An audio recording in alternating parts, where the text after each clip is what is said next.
that have encouraged us to start paying serious attention to the menace of our traditional rulers arming thugs for land grabbing. And let me tell you, another thing is that we only define it in a language that can make it so easy. They are literally bandits. They are terrorists. Because how can you arm thugs? You see, the way they operate, you will understand that this is exactly what is happening in the northern part of the country. Only to discover that these people they are trying to describe as Fulani herdsmen are not Fulani herdsmen. They are Yorubas. And those are the things that made us realize that it is these traditional rulers that are arming them. They are arming the thugs to act out these things. So before they start implicating Fulani herdsmen, we decided to start speaking out, start countering them, start cautioning them that it is not so. You see, there are distractions because we discovered that the real people who are acting these things are not these foreigners. They are Nigerians. They are the one actually sponsoring these people. Because from all what we have seen, what is going on, we see this, the way it goes around, how they grab the land, go about it. There are no foreigners involved. And if there are foreigners, probably the foreigners are victims of land buying. They bought land.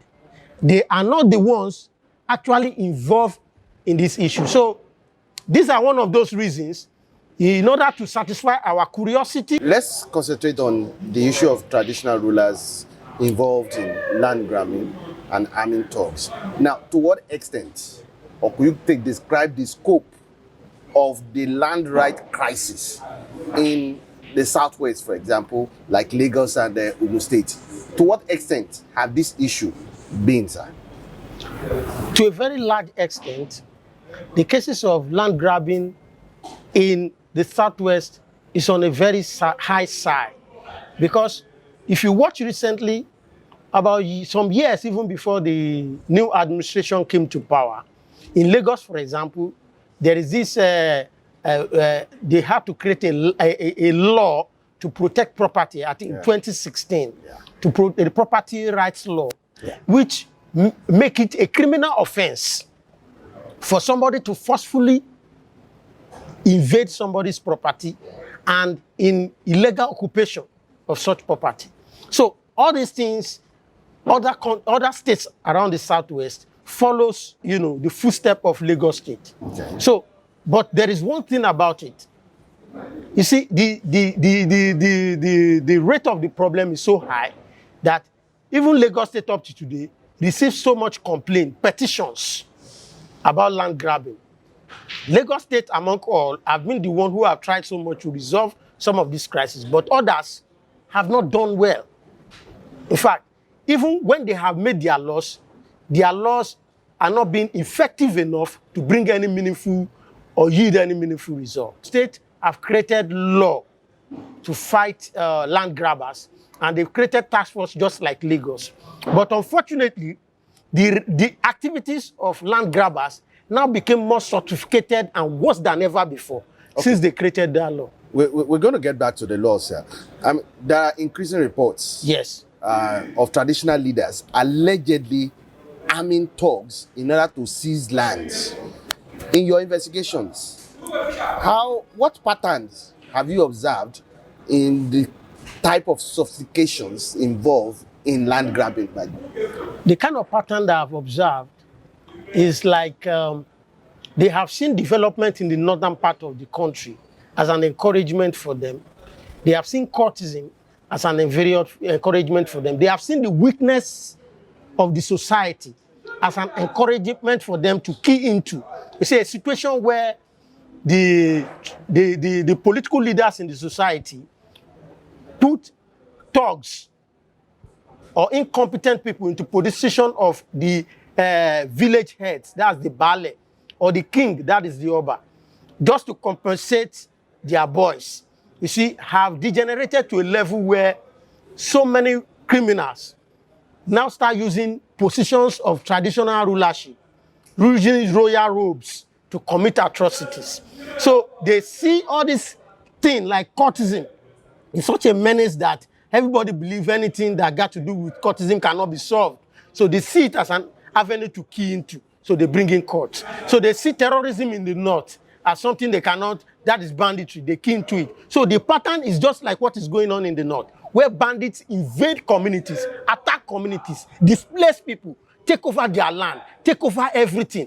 And then the government is not doing enough to send military straight into that community. Meanwhile, they collect tax that if you don't pay your NEPA bill, they'll come to your doorstep and knock. And some militants came and took it over. Government cannot send soldier to that place. You know, it makes it very funny. So those are the things that is going on right now. That is the pattern of operation. So why do you think some traditional rulers are now resorting to violence rather than legal land acquisition processes? Why are they not, going to the courts? That is one of those things that gives us the courage to engage the authorities, that they will disgrace themselves by either arresting us or by either intimidating us. And that's why they have not been able to do it. Okay. Because so a person came... You mean you have faced resistance? Yes, we have faced resistance. And that is why they are not being able to make it loud. Have you also faced threats from this? Of course. Of course. From these traditional rulers, yes, as well as their proxies? Exactly. So, what kind of threats have you faced? I faced threat of attack. I've faced threat of intimidation to myself and my family. And the only thing we could do is to work more on where the areas the threat are coming from, so that if it finally happens, we open the yansh. All right. Because now, several communities accuse the police of aiding land grabbers, sometimes by arresting landowners or community leaders. Do you have evidence that you have encountered in order to support these claims, sir? Yes, we have evidence. Can you cite some of these? Okay, let me cite the most recent evidence. There is a case of a disabled land owner. It's a fiscally challenged person. Where? At Ifo in Ogun State. And the guy, in the same pattern, they armed thugs and invaded his farm. And in fact, it was so pathetic that when the thugs got there, they claimed that they were actually making that enforcement in the interest of the state government. That's the police? The thugs. Okay. The police, no police was there. They just armed thugs. They came and they said they were working for the state government. So has the police ever intervened in this instance? The intervention of the police made it most funny because, when the video of the distress call of this disabled farmer got to us, we had to add our voice. So it got amplified and it went viral. So when it went viral, the state governor drew our attention that they were intervening. Okay. So the state government intervened. Okay. So they set up a panel and they invited the parties. Okay. So which first shows that the government itself knows all the land grabbers. We discovered that all this Ajagungbale, there is one thing Yorubas need to understand. The word Ajagungbale is a Yoruba slogan. It's just like Boko Haram. Boko Haram is like not to book or something like that. They are common words. But these common words have been hijacked. It's just by saying, Eye is a bird. So, and some other people use some kind of slogan. But in this situation, they too have used the idea of Ajagungbale. It is common in Yoruba and it's a Yoruba word. But Ajagungbale now means it's a terrorist organization. They have used it to replicate Boko Haram in the southwest. So this Ajagungbale, they have association, even in Ogun State. Yes, they have chairman, they have vice chairman, they operate very well in Ogun State. And the state government knows them. So when this incident happened, the governor decided to intervene and he set up a panel. The parties were involved. We were there too. And they never knew we recorded it. So, because they brought their recording, but we were not carried away. So, when we got there, the ballet, that is the ballet of Okunowo Shogo, that's Chief Kayode showed him who sponsored those talks and led them there. He confessed that he was actually responsible for what happened there. And And I expected a government that is serious to arrest him immediately for such criminal offense that have even gone viral. I expected a serious government to take more drastic action. Do you know what the government did? What? They said, well, what he did is very bad, it's not good, but thank God, you, this victim, the disabled farmer, we remove your land, they should single out your land. And these terrorists went back to work. They went back to the community trying to claim, because they wanted to claim 100 acres of land. So it showed to us that the government itself is not serious about fighting that crime. It shows to us that the government itself is not doing enough to make the law they have created work. You see, and another thing is the Ogun State House of Assembly. We are correct. We have written at that panel. I was there. I stood up and I made them understand that, look, these people actually invaded with weapons. They harassed and beat up people. They said it's a lie. We brought out video and showed them. They now saw it. They now said, the panel now concluded that based on this video they have watched, that I should put up a petition to them so that they can act on this thing. We wrote them petition. What happened after the petition? Since last month 8th, such a sensitive development. Nothing. All this shows to us that the government itself has not been a serious government in fighting this menace. And we are not going to mince word about it. Now, let's look at also the role of the police itself. How have the police been complicit as far as these actions are concerned? Because we are told, or there are reports of them arresting landowners themselves and community leaders. Have you had cases like that? Yes, we have. Or police collusion? Yes, we have. How cases? But let me just cite the example of the one that have just given so far. When that disabled farmer, it became so obvious the heat was on them. So they needed everything to stop, like our pressure was too much. You know what they did? What did they do? They started using police to intimidate this farmer. They now said, they went to his farm, armed, invaded his farm. Armed policemen invaded his farm. I use the word invasion because the manner they went and the way they organized themselves. They were led down there by the same Baale of Olorunshogo, that is that Kayode Shodimu, who led armed thugs there. They now led those people to his farm and forcefully told people to start opening up the pen and everything. They were snapping pictures and doing all those kind of things. And then they now called and they said they were at his farm, that I should come to this place, Itori police station, that they came from there. Itori is inside the Wekoro. Ifo, local government is different from Iwekoro. There is a police division that covers that area. What is your own to come from whole Itori to Ifo? So the guy now said, look, you can't ask me to come. There is also that place not safe from you, except it is Abekuta commissioner's office. So that is the only place I can come. It's a threat to his life. They now set up the guy.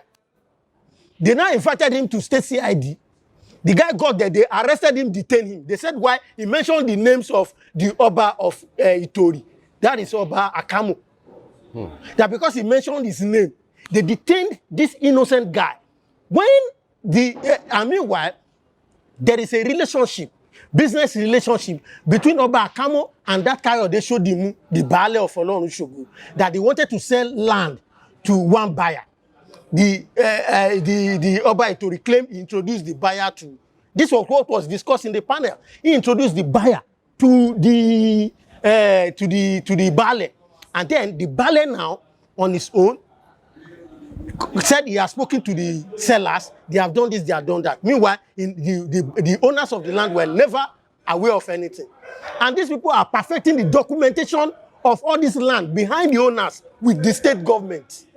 And the state government, we have discovered as well that the state government, when land grabbers in Ogun State steal land, state government issue land, evidence of ownership to the new buyer, which we have seen a sort of reasons that the state government need to realize they are being deceived. Otherwise, if they feel they are not being deceived, then they are part of the conspiracy. Now, what are the psychological and socio-economic impact. What impact has this crisis have on their families who have been forcibly evicted or intimidated by these thugs? How are they now? What is happening to them? Well, you see, it's very sad that if not that we are making this effort to speak out, nobody cares about them. They have taken their source of livelihood away from them. They have brought, financial losses for them, especially when they lose their source of livelihood, they lose their land, they lose their homes, and they lose their property. Because a lot of investment are on the property. And these people come, rob it out to pay poor. You see, they will come and steal from the poor and sell the land to the rich who also want to invest. These people are farmers. Most of the victims of all this land grabbing in the Southwest are farmers. So this is the reason. Sometimes we think it is just the mere economic policy of the President of the Federal Republic of Nigeria that is affecting this food shortage. You see, another thing is this land grabbing thing. Attack of farmers by terrorists. Because Ajagungbale is another terrorist group in the Southwest. So, and attacking all these farmers take away their source of livelihood. They could no longer produce food for people to eat. And you see, we must look at all these people, they are not like Dangote. Because you see, when they produce a lot of food, food come up in a very cheaper form. You see, when Dangote is not a farmer, he's just a businessman. You see, if you have a lot of food, he will put prices on them. But these farmers believe farming is their business. So when they have a lot of food, they feel that, oh, let it go cheap so that people can. So one way or the other, we realize that some of all these investors are equally out of their own ignorance or contribution, they are encouraging the terrorism that is going on in the Southwest. The invasion of villages to forcefully evict people from their land in order to steal their land. The invasion of farmlands by terrorists, Ajagungbale, to forcefully steal their land from them is happening right now. Have there been cases or reported cases of deaths? Yes, there are reported cases of death, but most of those cases are always been turned upside down. Some of the reforms we would like to propose to the government includes there is need for government to start taking the fight against land grabbing as a very serious fight, because when there are no deterrents, some people will not stop constituting all these kind of criminal activities. Some people will not stop committing it. A situation where the government itself is seen as aiding and abetting them, and still the same government that made the law. So definitely, people will be discouraged. People should be encouraged to see government, like for example, the task force. To me, they show as serious people who really want to fight this menace.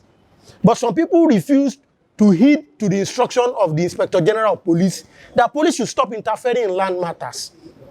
They continue to interfere in land matters. In fact, there is a case of a victim who is a civil servant. He has spent all his career borrowing loans. In order to be able to pay.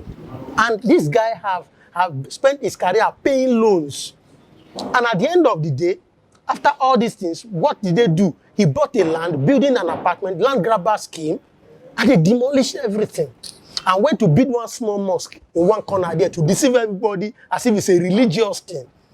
So, and you see, a civil servant, and the man has 7 years to work, and what he has done so many out of 35 years, just 7 years to go, how can he cope? And this man, he cannot recover anymore. So a situation where land grabbers will steal people's land, and they will go to government, and government will register it in a new buyer's name, is a very serious thing that the lawmakers should be addressing. How do we get to this level? They need to adjust themselves to ensure that when they make law, they should ensure those laws are working. You don't just promulgate a law and just sit back. It should be working on its own. You have to understand that you have to use your law enforcement to ensure the laws, review the laws, and ensure they are working. And again, the police should not just give an instruction. The IG gave instruction, and to me, it's as if the IG just sat back and expect this society is so saint that they will not flaunt, they will not abuse his instruction. Some policemen, despite the punishment police give these policemen even dismiss some people, they still continue to commit the same offense. So the IG need to understand, it needs to do more. So then also, in the last one, apart from the area of all those enforcement, there is need for the society itself to sit up and stop being quiet. We have discovered that most people, because they are quiet, that is why they write them and go away with it. People should start speaking out, because we realize that it is when people speak out that they get the kind of support they need or they deserve. So if people do not seek, if the disabled farmer I use as an example did not speak out, we will not be there to give him all the support he needed.